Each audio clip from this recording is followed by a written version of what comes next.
Pelo Saulo, mensageiro de hoje. Bem? Senhor, nós queremos te agradecer pelo Saulo, Senhor, te agradecer, Deus, porque ele é teu servo. Te agradecer, Senhor, porque o Senhor preparou ele, Senhor Jesus, para estar aqui comunicando algo da tua parte nessa noite, Senhor. Nós queremos abençoá-lo, Senhor Jesus, e que o Senhor venha falar conosco, Pai. Usa o teu filho, Senhor, em nome de Jesus. Amém. Amém.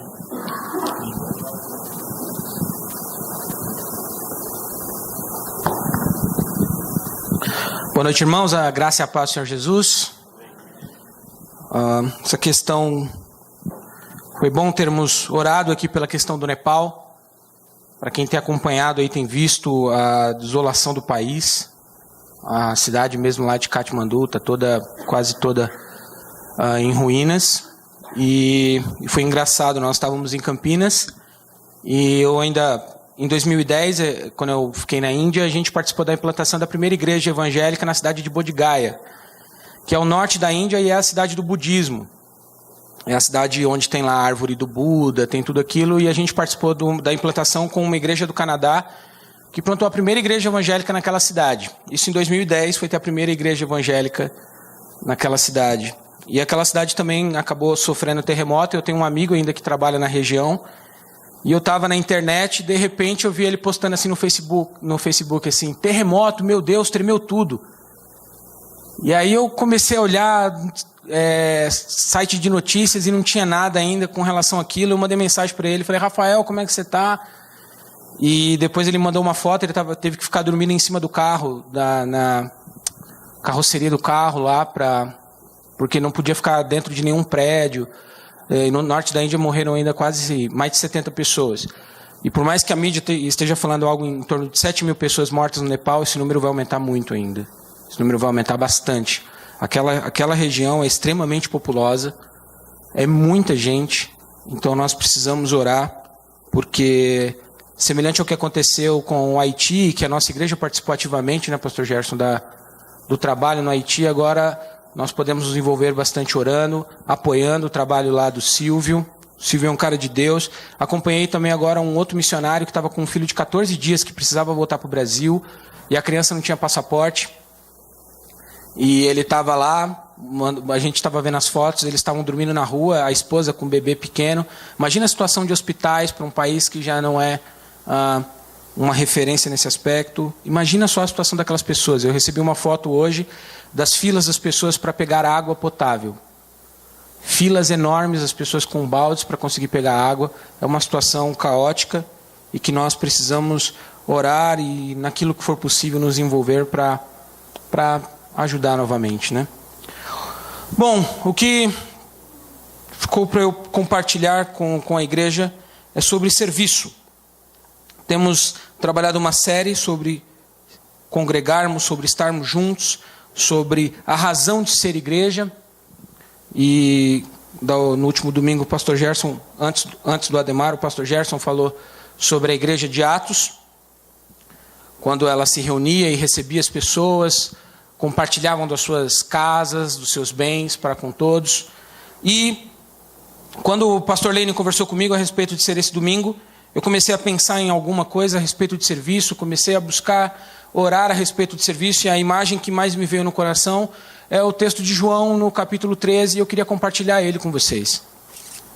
João capítulo 13, nós vamos ler e depois vamos destacar alguns pontos a respeito desse texto que é importantíssimo. Evangelho de João, capítulo 13.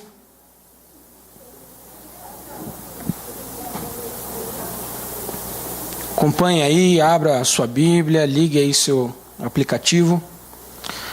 Bom, João 13, a partir do versículo 1, diz assim: Antes da festa da Páscoa, sabendo Jesus que havia chegado a sua hora de passar deste mundo para o Pai, e tendo amado os seus que estavam no mundo, amou-os até o fim. Enquanto jantavam, o diabo já havia posto no coração de Judas, filho de Simão Iscariotes, que traísse Jesus. Sabendo que o Pai lhe entregara tudo na mão, e que viera de Deus e para Deus estava voltando, Jesus levantou-se da mesa, tirou o manto e, pegando uma toalha, colocou-a em volta de sua cintura. Em seguida, colocou água em uma bacia e começou a lavar os pés dos discípulos e a enxugá-los com uma toalha que trazia em volta do seu corpo. Aproximando-se de Simão Pedro, Este lhe disse: Senhor, tu lavarás os meus pés? Jesus lhe respondeu: Agora não compreendes o que eu faço, mas depois entenderás. Respondeu-lhe Pedro: Nunca lavará meus pés. Disse-lhe Jesus: Se eu não te lavar, não terás parte comigo. Então Simão Pedro lhe disse: Senhor, então não lave somente os pés, mas também as mãos e a cabeça.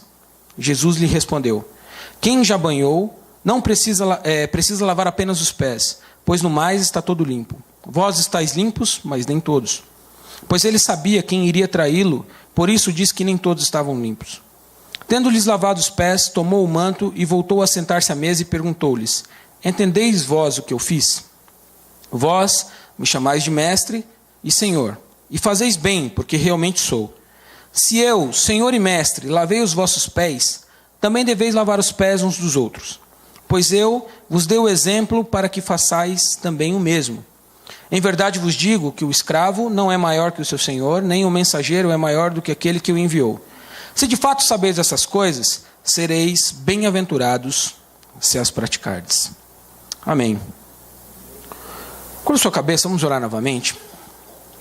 Senhor, nós nos reunimos hoje aqui, sob a tua orientação, Senhor, sobre a unção do teu Espírito Santo, sobre a tua paz, sobre o teu amor. Nos reunimos hoje aqui, Senhor, para cultuarmos, celebrarmos o teu nome, Senhor. Pedimos que o teu Espírito Santo ilumine a nossa mente, o nosso coração, Senhor, e que para que nenhuma palavra se torne má aos nossos ouvidos. Pelo contrário, Senhor, que ela traga edificação a todos nós que estamos aqui hoje, Senhor, para a honra e glória do teu nome, Senhor, nós pedimos. Amém. Bom, Jesus tinha acabado de entrar em Jerusalém. Boa parte do ministério dele, ele fez nas redondezas de Jerusalém. À beira do mar de Tiberíades, nas cidades circunvizinhas. E após passar por Betânia, no capítulo 12, ele se encontra com a família de Lázaro, ele ressuscita Lázaro, vai depois, janta na casa de Lázaro, com Maria, com Marta, e segue sua caminhada até Jerusalém. Quando ele entra em Jerusalém, ele monta em um jumento, e é celebrado com todas as forças. O povo pega ramos e celebram gritando: Hosana, Hosana, bendito o que vem em nome do Senhor. Uma multidão acompanhava Jesus já no trajeto de Betânia, porque ele havia ressuscitado Lázaro e aquilo tinha ficado notório para todos, e uma multidão então o seguia. E outra que estava em Jerusalém à espera de Jesus. Por quê? Porque iria ter a festa da Páscoa. E era uma festa muito importante para os judeus. Então Jerusalém estava uma muvuca, era gente para todo lado. Para variar, ainda entra Jesus com mais um monte de gente na cidade. Era um circo, um monte de gente gritando, uma festa acontecendo, pessoas celebrando. Mas tem um detalhe que eu queria só que você virasse a página no capítulo 12, versículo 27, que mesmo acontecendo toda essa festa, Jesus sendo celebrado, sendo reconhecido, sendo honrado, todos falando bendito o que vem, bendito o que vem. No capítulo 12, 27, a palavra diz assim: Agora a minha alma está angustiada. E que direi? Pai, salva-me desta hora? Mas foi para isso que eu vim para esta hora. Ao entrar em Jerusalém, mesmo sendo celebrado, Jesus sabia que a sua hora estava próxima. Mesmo sendo adorado, mesmo sendo honrado por todos, ele sabia que a hora dele estava próxima. Então, enquanto todos estavam felizes, celebrando, Jesus estava angustiado. Basta lembrar que Jesus era homem, 100% homem, 100% Deus. Então ele também estava angustiado. Ele estava preocupado, porque o momento dele havia chegado, e era o fim de uma caminhada de 3 anos que ele tinha com seus discípulos.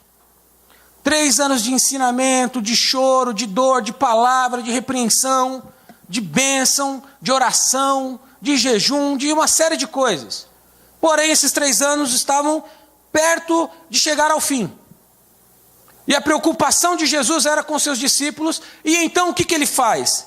Ele faz um jantar, chama os discípulos para jantar. Fala assim: vamos jantar hoje. Vou fazer uma janta lá e a gente vai trocar uma ideia. Esse discurso de Jesus que começa no capítulo 13, nessa reunião, vai acabar só no capítulo 17, com a oração intercessória de Jesus. São 4 capítulos de inteiro ensino de Jesus, de preparação de Jesus para com seus discípulos. Porque ele estava partindo. E ao partir, ele precisava ter certeza de que a sua obra continuaria, de que aquilo que ele tinha iniciado na vida daqueles discípulos iria continuar. Então ele marca esse jantar, que provavelmente era na casa de Marcos, o que escreve o Evangelho. Ele se reúne nessa casa com os seus discípulos e vai falar a respeito de uma nova forma de se viver que ele já vinha propagando entre os discípulos. Ele vai falar para os seus discípulos a respeito de uma nova maneira de ser gente, porque até então a humanidade caminhava para uma direção, e a partir de Jesus a humanidade então precisa se encontrar com uma nova forma de ser gente, uma nova forma de viver. E essa nova forma de viver, ele inaugura a partir do serviço. Essa nova forma de ser gente tem início no servir, no sentimento do serviço. E então, ao se reunir com seus discípulos, o primeiro ponto que eu queria destacar é mesmo no versículo 1, que diz assim: sabendo que chegada a sua hora de passar deste mundo para o Pai, tendo amado os seus discípulos, amou-os até o fim. O início dessa nova vida através do serviço precisa ser enraizado, precisa ser corroborado firmemente pelo amor. E não é um amor daquele momento do jantar, porque no jantar todo mundo se ama. Jantar de família, na hora da comida, todo mundo se ama. Depois da comida vem as discussões, não é? Na hora do macarrão da casa da avó, eu me lembro da casa da minha avó, panelona de batata frita e macarrão, ninguém discutia. Acabou a comida, vem a discussão. Mas você não fez isso, mas você não foi lá, mas você não falou. No jantar todo mundo se ama. Mas a palavra vai dizer que Jesus, tendo amado os seus discípulos, amou até o fim. É um ato contínuo. Ele, ao conhecer os discípulos, ele os amava e indica que mesmo depois daquele momento, ele os amaria até o fim. Jesus está perto de partir para o Pai. Se você soubesse que a sua vida acabaria, que a sua vida pode acabar amanhã, como Jesus sabia que a vida terrena dele acabaria no outro dia, qual seria a sua atitude para com as pessoas? Será que a afirmação seria também de tendo-o amado, amou até o fim? Será que a nossa atitude seria uma atitude de amar as pessoas? Eu separei uma frase do Luther King que diz assim: não é preciso um diploma universitário ou saber concordar o sujeito e o verbo para servir. Basta um coração cheio de graça e uma alma gerada no amor. Para servir é impossível não se ter como sustentáculo um profundo amor. E não é o amor que acaba após o jantar. E não é o amor que acaba após uma simples comunhão. É o amor que vai até o fim.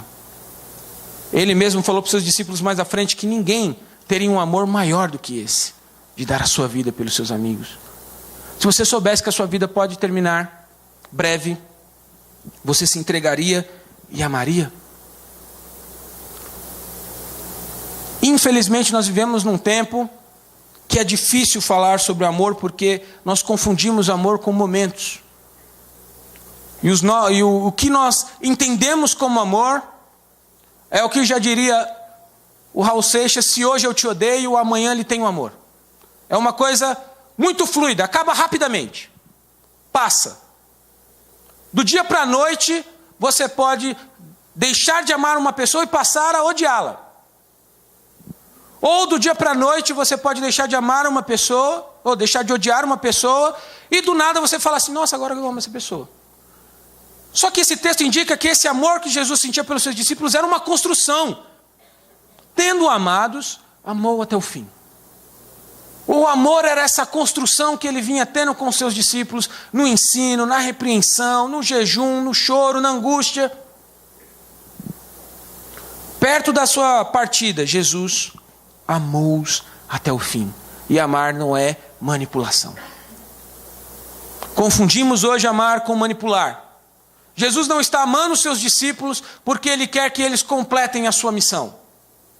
Jesus está amando os seus discípulos porque Ele ama e ponto. Ele não está amando os seus discípulos enquanto eles estão ali jantando, sei lá, trocando uma ideia. Jesus ama e ponto. Inclusive Judas está nesse grupo e Jesus já sabia que Judas o trairia. E mesmo assim a indicação é que ele, amando os seus discípulos, amou até o fim. É impossível servir se for baseado por um sentimento de manipulação. E a manipulação é, eu te ofereço um sorriso e você me retribui com um abraço. A manipulação é, eu te ofereço um recurso financeiro e você me devolve com respeito eterno. Eu te ofereço uma palavra de Deus e você me responde com uma submissão incondicional. O amor que Jesus está falando aqui não tem a ver com a manipulação para com seus discípulos. Ele amava e ponto. O serviço precisa ser direcionado, enraizado no amor. No amor. O segundo ponto está no versículo 2, que diz assim: enquanto jantavam, o diabo já havia posto no coração de Judas, filho de Simão Iscariotes, que traísse Jesus. O segundo ponto que eu vejo nesse texto é que o diabo é uma realidade. O diabo é uma realidade. Que infelizmente nós ficamos entre um pêndulo a respeito do ou tudo é o diabo ou nada é o diabo. Ou relativizamos demais a ação do diabo, ou então valorizamos demais a ação do diabo. Porém, uma coisa que eu aprendi é que o diabo é uma realidade bíblica. Você queira acreditar nele ou não. E que ele está aí cumprindo o propósito dele, que a palavra diz que ele está aí para roubar, matar e destruir. No caso aqui, o que o diabo fez? Ele fez Judas servir a um outro senhor. Ele fez com que Judas se curvasse a um outro senhor, porque a palavra diz que enquanto eles jantavam, o diabo já havia posto no coração de Judas que traísse Jesus. Agora vamos comigo no capítulo 12. Capítulo 12, versículo 4. Só virar uma página ou subir aí o aplicativo. Capítulo 12, versículo 4. Mas Judas Iscariotes, um dos discípulos o que havia de traí-lo, disse: por que este bálsamo não foi vendido por 300 denários e o dinheiro dado aos pobres? Olha o coração de Judas, que fantástico. Porém, o versículo 6 diz: ele disse isso não porque se preocupasse com os pobres, mas porque era ladrão. Como responsável pela bolsa de dinheiro, retirava do que nela se colocava. Judas servia a Mamon. Mesmo estando entre os discípulos, Judas não era um servo de Jesus, porque ele não tinha esse amor. Judas servia a Mamon. E o diabo colocou em seu coração que ele traísse Jesus, porque quem serve a Mamon, quem serve as riquezas, dificilmente aprende a palavra lealdade. Dificilmente aprende a palavra fidelidade. Depende de quem paga mais. E na sociedade de hoje todos falam que todos têm o seu preço. Judas teve o dele, 30 moedas de prata. Mesmo estando no hall dos discípulos, na congregação dos discípulos, Satanás, que é uma realidade bíblica que está aí, queira você acreditar ou não, vai te tendenciar a servir a outro senhor. E esse outro senhor pode ser Mamon. Esse outro senhor pode ser o dinheiro. Judas servia ao dinheiro. De vez em quando eu vejo alguns relatos de evangelhos apócrifos que falam que Judas era quase que um libertador, algumas coisas do tipo, mas a palavra deixa clara que Judas era um ladrão. A palavra deixa clara que Judas era um ladrão e foi tentado na concupiscência do seu coração, que era dinheiro. Quem serve a Mamon não poupa inocentes. Quem serve a Mamon não tem fidelidade para com ninguém, para com nenhuma instituição, para com nada. Quem serve a Mamon depende de quem paga mais. No caso, Jesus não ia oferecer nenhum tipo de recurso financeiro para os discípulos. Era o fim da jornada dele e ele falou: não vou dar 100zinho para vocês não. Eu não vou oferecer dinheiro para vocês. Mas os fariseus ofereceram para Judas. Os fariseus ofereceram para Judas e ele caiu. É impossível servir a dois senhores, já diria Jesus. É impossível se servir a Mamon e se servir a Deus. O diabo que está aí vai fazer com que nós confundamos Deus com Mamon. Vai fazer com que nós confundamos Deus com algum outro senhor. E aí podemos nos ver em vários momentos como um Judas. Talvez não vendido ao dinheiro, mas podemos estar vendidos a outras coisas. Podemos estar trocando o nosso relacionamento com Deus por algumas outras coisas que nós até podemos ter o pensamento de que é Deus. O diabo tem essa característica de maquiar a verdade como se fosse uma mentira e maquiar a mentira como se fosse uma verdade. Judas traiu Jesus, induzido pelo diabo. O segundo ponto que eu aprendo desse texto aqui é que o diabo é uma realidade e ele tentará te levar a outros senhores. O primeiro é que o amor e o amor até o fim. O segundo é que você vai ser tendenciado pelo diabo a servir a outros senhores. Tenha sempre em mente quem é o Senhor que você serve. Tenha sempre em mente a quem você está servindo. Paulo vai dizer que existiam pessoas lá em Éfeso que tinham a aparência de piedade, mas que negavam a eficácia dela. Tenha sempre no seu coração a quem você está servindo. Nem tudo que sai na mídia é verdade. Nem tudo que as pessoas conversam é verdade. A quem você está servindo?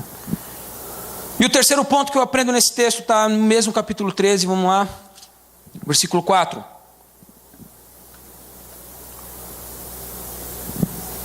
Nessa ação de serviço, além do amor e de se ter cuidado para com quem serve, porque o diabo está aí. O quarto ponto, o terceiro ponto, aliás, está no versículo 4 do capítulo 13, que diz assim: e Jesus levantou-se da mesa. E eu fiquei pensando nessa parte do Jesus levantou-se à mesa, e eu vim pensar que é impossível se servir sentado à mesa. É impossível se servir enquanto se está sentado à mesa, porque quem está sentado à mesa espera ser servido. Quem está sentado à mesa se coloca na posição de ser servido. Mas Jesus estava sentado à mesa, e nesse momento o que ele faz? Ele sai da mesa. Ele não fica na mesa. Mesmo sendo rei, que ele poderia reivindicar o lugar dele, falando: olha, esse lugar aqui é meu, é cativo. Nas nossas casas nós já temos as mesas guardadas que são nossas. Todo mundo sabe que o lugar ali é de fulano. Às vezes até na igreja a gente já sabe onde encontrar as pessoas que estão sentadas nas cadeirinhas cativas. Nós já sabemos, fulano sempre senta um pouco mais para a esquerda, um pouco mais para a direita. Jesus poderia reivindicar o lugar dele na mesa. Ele estava na mesa e naquele momento ele levanta-se da mesa. Porque ele não serve de palavras. Ele poderia falar: haja toalha, haja bacia, lave o pé, amém. Ele poderia fazer isso. Ele é Deus, meu. Ele poderia dar um raio lá, pronto, lavou os pés. Isso é para vocês aprenderem. Ele poderia fazer uma espécie de ato profético. Porém, ele sai da mesa e se coloca na mesma altura, ou abaixo de onde os discípulos estavam. E Filipenses, no capítulo 2, do versículo 3 ao versículo 8, eu queria ler esse texto novamente. É um versículo que até tem músicas que falam sobre isso, mas é sempre bom relembrá-lo. Filipenses 2, do 3 ao 8. Vai dizer assim: não façais nada por rivalidade nem por orgulho, mas com humildade. E assim, cada um considere os outros superiores a si mesmo. É isso que Jesus está fazendo. Ele sai da mesa e se coloca ao chão, abaixo de onde os discípulos estavam. Ao se colocar abaixo, versículo 4, cada um não se preocupe somente com o que é seu, mas também com o que é dos outros. Tende em vós o mesmo sentimento que houve em Cristo Jesus, que existindo em forma de Deus, não considerou o fato de ser igual a Deus algo a que devesse se apegar, mas pelo contrário, esvaziou-se a si mesmo, assumindo a forma de servo, fazendo-se semelhante aos homens, assim na forma de homem, humilhou-se a si mesmo, sendo obediente até a morte, e morte de cruz. Ele era Deus e se tornou homem, mas ele não se contentou em ser apenas homem, porque na forma de homem ele ainda foi mais abaixo do que é um homem. Ele se colocou ainda abaixo da dimensão dos discípulos. Saiu da mesa que era dele, que ele poderia reivindicar em qualquer momento a autoridade de dizer: eu sou o chefe dessa reunião. Eu sou o chefe aqui dessa galera aqui. Então agora vamos fazer o seguinte: Pedro, lava os pés dos irmãos aí. Mas Senhor, é você mesmo, fala demais, lava o pé aí do povo. Vai aprender porque eu preciso que você aprenda isso. Você fala muito, precisa aprender, Pedro. Não, Senhor, mas... Não, vai lá, lava o pé do João, do Felipe, do André. Lava bonitinho, estou olhando. Quando eu tinha que lavar a louça em casa, a minha irmã fazia eu lavar a louça, e se tivesse um pinguinho de sabão, ela fazia eu lavar de novo. Aí eu lavava, aí ficava um pedacinho de macarrão, ela fazia eu lavar de novo. Eu cheguei a lavar 3 vezes a mesma louça. Para ensinar. Nós aprendemos que o processo pedagógico é assim. Vamos lá, pune mesmo esse povo aí. Esse povo só aprende, como diria lá no Nordeste, na chibata. Só aprende assim. Jesus, que poderia fazer isso, ele faz o contrário. Ele se levanta da mesa e vai na direção dos discípulos. E não só faz isso. Ele não só sai da mesa e vai para o chão, como ele pega o seu manto, que o embeleza, que o protege, e troca por uma toalha. Uma toalha que limpa. Tudo em Jesus tem uma relação com o próximo. Nada é para ele mesmo. Ele troca o manto por uma toalha. Porque essa toalha é que vai limpar os pés dos discípulos. Voltemos lá para o capítulo 13 de João. Jesus disse, versículo 7, vocês não compreendem o que eu faço, só depois entenderás. A ação de Jesus é incompreensível. Quando tivermos todas as respostas acerca de Jesus, cuidado. Quando oferecermos todas as respostas para todos os mistérios da humanidade, para tudo, cuidado. As ações de Jesus são completamente incompreensíveis. E eu estava lendo a respeito do ato de lavar pés. Por que era tão incompreensível assim? Por que os discípulos ficaram tão atônitos? Como assim? E aí fui ver que na história, os povos mais antigos, as pessoas tinham indumentárias que protegiam todo o corpo, principalmente naquela região da poeira, da terra. Porém, a única coisa que não era tão protegida eram os pés. Não se tinha Nike Shox naquela época, não tinha ASICS, não tinha, sei lá, essas marcas de tênis que trazem conforto, que tem amortecedor, papapá. O que tinha era uma sandalinha. O que tinha era uma sandalinha que não é essas de franciscano que o pessoal usa por aí também, de couro, um pouquinho mais, tem um saltinho, papapá. Não, era um negócio duro. Era um negócio rústico. E ao entrar nas casas, por exemplo, lá na Índia, ninguém entrava na casa de calçado. Então, você, lá na casa que nós morávamos, tinha um armáriozinho na porta, do lado de fora, para você deixar os seus calçados ali. Você não pode entrar calçado. Na casa do Juliano Som, lá em Teresina, era um pouco mais chique. Eu fui para uma reunião lá, e aí você deixa o seu sapato e você calça uma pantufa. Ele é coreano. É chique, é outro naipe. Na Índia você entrava descalço mesmo. Mas a casa era limpa. Nos mais antigos, tinha um servo das casas mais abastadas para lavar os pés daqueles que chegavam. Então, quando alguém fazia alguma coisa, uma reunião na casa, ia receber alguém, quando chegava, tinha um servo que ele batia lá a palma, dava um grito, e o cara vinha com a bacia, com a toalha, e lavava os pés. E esse lavar os pés não era só água, tal. Tinha alguns produtos, porque não tinha táxi, não tinha metrô, não tinha ônibus. Era no solado e no jumento. Era como diz lá no sertão, de a pé. Era de a pé e no jumento. Então eles chegavam com os pés machucados. Eles andavam muito. Imagina os discípulos depois de 3 anos rodando todo lugar lá com Jesus.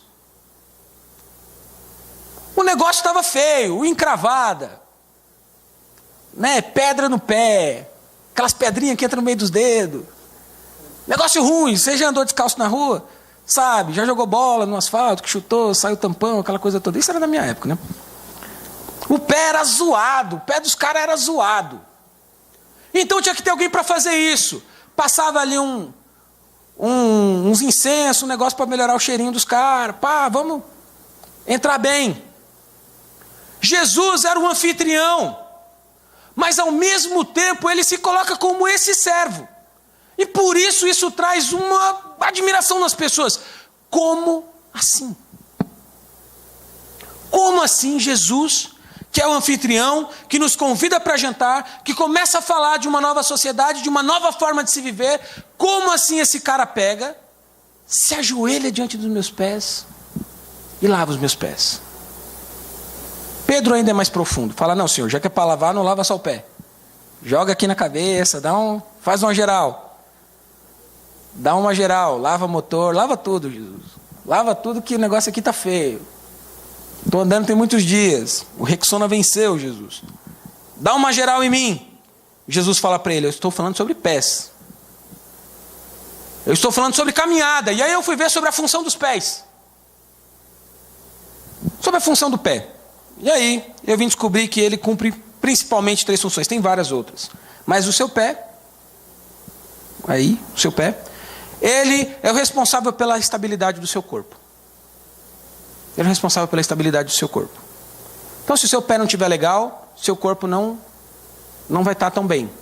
A gente percebe quando a pessoa está com unha encravada, a gente percebe quando a pessoa está com algum problema. O pé é o responsável pela estabilidade. O pé ele é responsável por amortecer e absorver os impactos da vida. Por isso é que é tão relaxante uma massagem nos pés. É uma coisa fantástica uma massagem nos pés.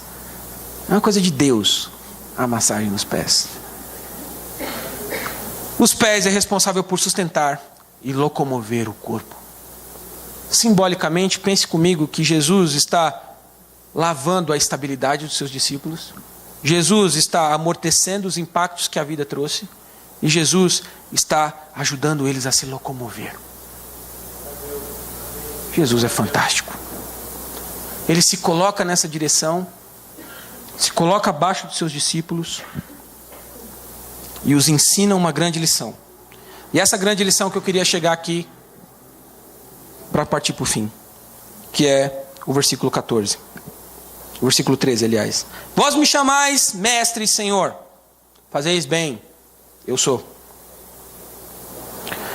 Se eu, versículo 14, se eu, senhor e mestre, lavei os vossos pés, também vós deveis lavar os pés uns dos outros, pois eu vos dei o exemplo para que vocês façam o mesmo.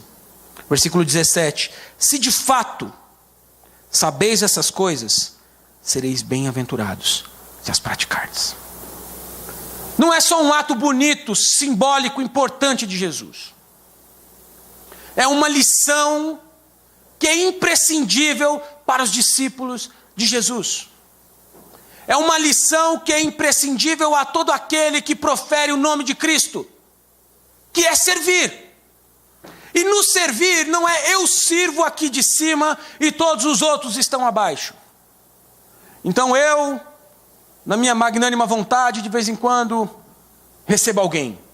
Eu, na minha magnânima vontade, de vez em quando, alguém me encosta e eu falo, saiu de mim virtude. Eu, na minha magnânima vontade, de vez em quando, resolvo ligar para alguém. O servir que a Bíblia nos ensina é totalmente contrário a isso. É uma outra forma de se viver. É se colocar abaixo. É se colocar abaixo e sustentar. É trabalhar os pés. É trabalhar os pés. Todos nós queremos estar aos pés de Jesus, mas não queremos estar aos pés uns dos outros. Porque na verdade nós não queremos considerar as pessoas como superiores a nós. Nós nos consideramos superiores às outras. Porque agora nós conhecemos a verdade, agora eu não bebo, agora eu não fumo, agora no domingo eu me reúno na igreja, eu só pego o fim do fantástico, eu sou um cara de Deus, eu faço oração. Eu devo ser muito melhor do que as demais.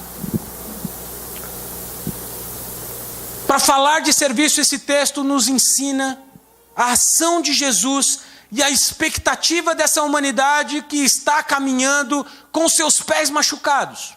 Quando eu ouvi essa questão do funk da menina aí, da MC Melody, o pai dela também é funkeiro. O pai dela está promovendo isso. Quantas crianças que vão nesse embalo?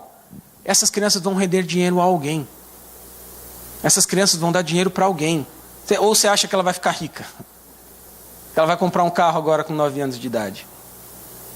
Tem aí um ser que é um ser que recebe, é o promotor, é o cara que está extorquindo essa criança. Imagina como vai ficar o psicológico dessa moça, dessa criança ainda.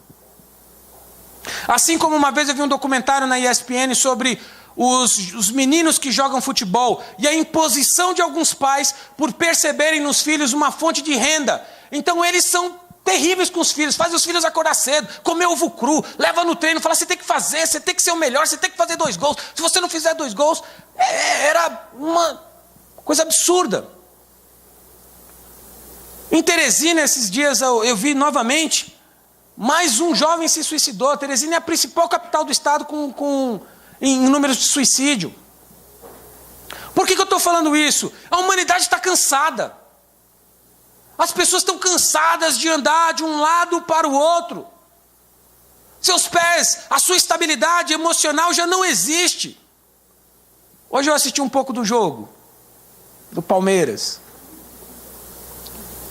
E a instabilidade, eu até comentava, acho que com o Matheus esses dias. Tinha um jogador no Palmeiras que eu falei, esse cara é instável e na hora da final ele vai pipocar. Instabilidade emocional. A humanidade está assim, de uma hora para outra você vê alguém no trânsito, louca da vida. Encostou no para-choque, mas ela achou que bateu o carro inteiro. Instabilidade. O mundo está cansado, as pessoas dessa sociedade que nós vivemos estão cansadas. É tanto impacto, é tanto baque, é tanto peso sobre as nossas costas. É o peso do trabalho, é o peso do trânsito, é o peso da família, é o peso de A, de B, de C, de D. É muito peso. Não temos locomoção. Às vezes nós queríamos mesmo colocar uma mochila nas costas e viajar, rodar o mundo por aí, porque viver às vezes está tão difícil. E qual é a nossa resposta diante de tudo isso? Qual é a nossa posição diante de tudo isso? Ou nós ficamos sentados à mesa falando, venham aqui e um dia vocês vão poder sentar nessa mesa aqui, porque agora, por enquanto, somos nós, o colégio apostólico. Ou então nós vamos descer dessa mesa e sentar com as pessoas e ouvir o que está acontecendo e dar um refresco para os seus pés. E oferecer-lhes algo que refresque, algo que faz com que elas vão poder continuar uma caminhada. E se for com Deus, amém, mas nós precisamos amá-las até o fim, mesmo que elas não façam o que eu estou querendo, mesmo que elas não façam aquilo que eu indiquei para elas, eu aconselhei elas, poxa, não faz isso, ela fez, amém, eu continuo te amando. Judas, você traiu, mas na hora que Jesus encontra Judas, ele beija, ele dá um beijo em Judas. Ele podia olhar para Judas e falar assim, você, né, meu? Você. E aqui quem já foi traído deve saber como é esse sentimento de você estar diante do traidor. E a resposta de Jesus para Judas é um beijo. A resposta de Jesus para Judas é um beijo. Jesus poderia novamente falar assim, ó, multidão de anjos vem cá, some com Judas. Ele não merece. Ele me traiu. Qual é a nossa resposta para essa humanidade cansada? É esperarmos que elas se sentem à mesa?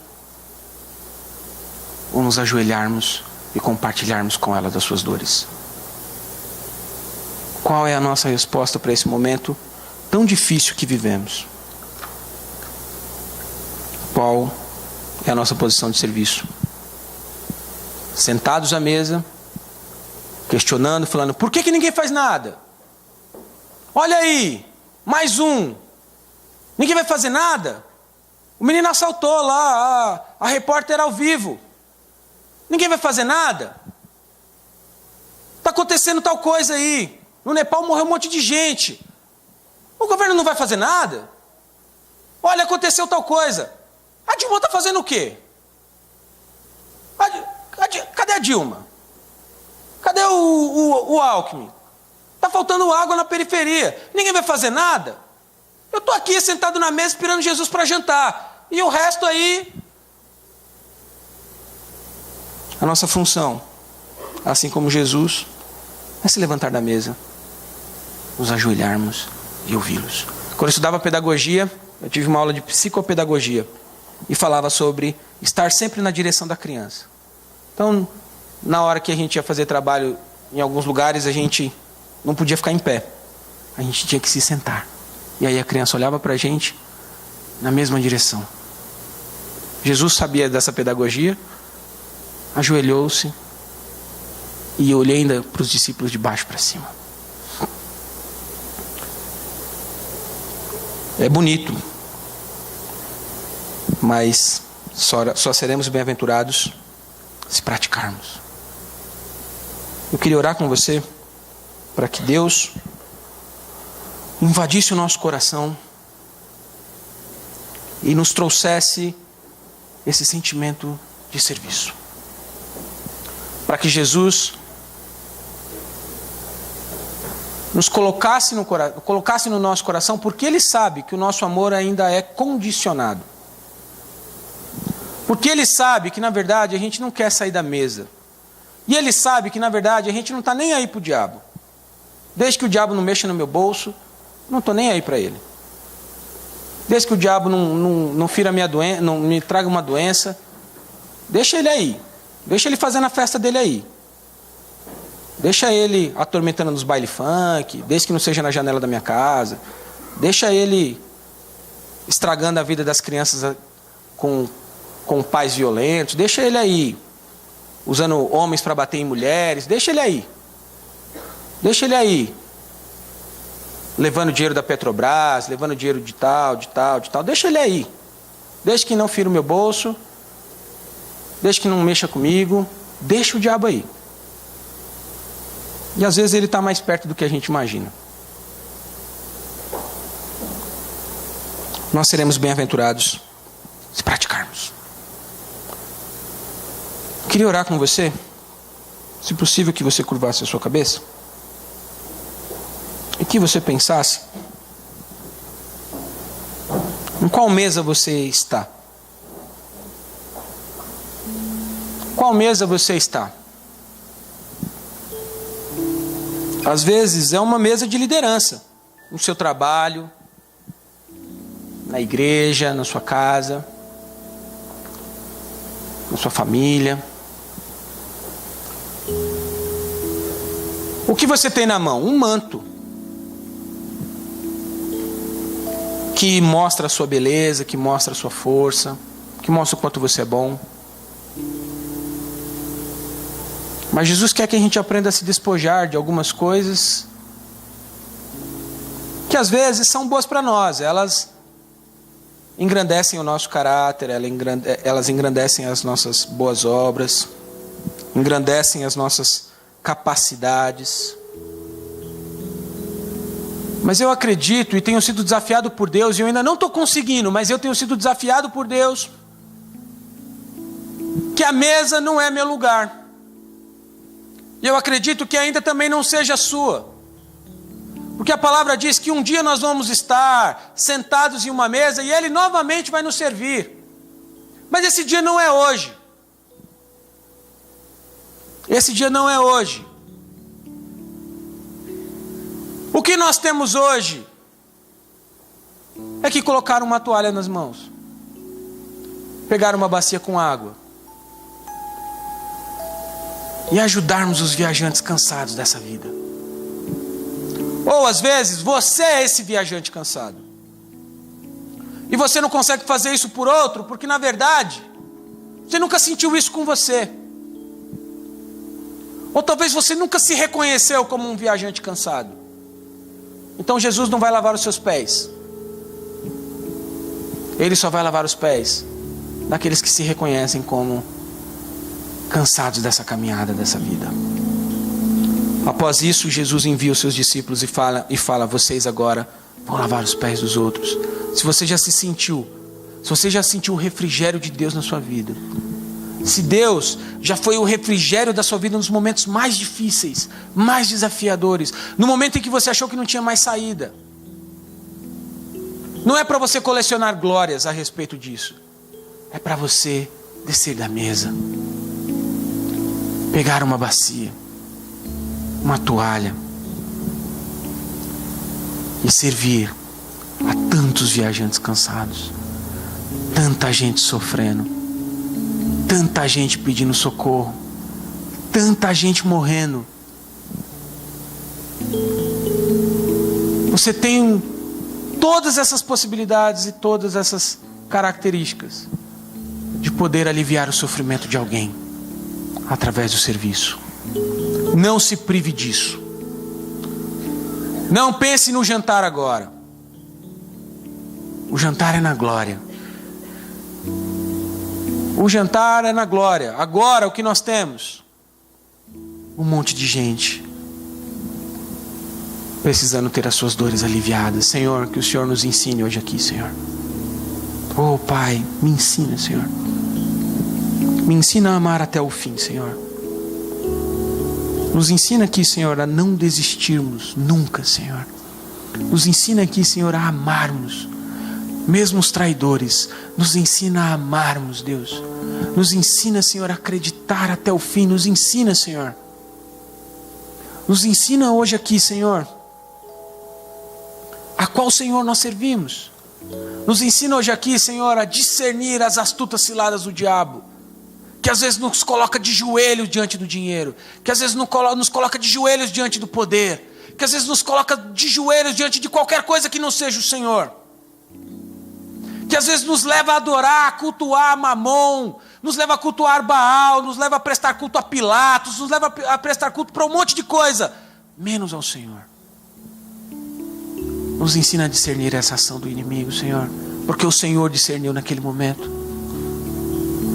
E nos ensina, Senhor, a abrirmos mão do nosso lugar à mesa e nos colocarmos aonde as pessoas estão. E nos colocarmos, às vezes, Senhor, abaixo delas, para que elas possam te conhecer, Senhor, para que elas possam perceber esse amor. Que nessa noite possamos ser preenchidos pelo Teu Espírito Santo nesse aspecto, Senhor. Um enchimento do Espírito Santo que nos convoca a servir. Não um enchimento do Espírito Santo que nos leva a discutir algo. Não um enchimento do Espírito Santo que fortalece a nossa razão. Não um enchimento do Espírito Santo que nos faz sentir superior. Pelo contrário, que esse enchimento do Espírito Santo nos faça sentir inferior, Senhor. E que as ferramentas que tenhamos nas mãos seja essa bacia e essa toalha, para auxiliarmos, Deus, essa nossa sociedade cansada, esse nosso mundo cansado. Em nome do Senhor Jesus, Pai. Em nome de Jesus. Em nome de Jesus. Você pode dizer amém por isso? Pode dizer amém por isso? Eu acredito nisso. Acredito que nosso lugar ainda não é a mesa. Vai ser um dia, um glorioso dia. Mas por enquanto, nós precisamos ajudar os cansados. Precisamos ajudá-los nessa jornada tão difícil que é a vida. Que Deus nos dê força, que o Espírito Santo dele direcione a sermos servos aonde quer que estejamos, e a lavar os pés daqueles que precisam. Em nome de Jesus, amém. Pastor Tiagão.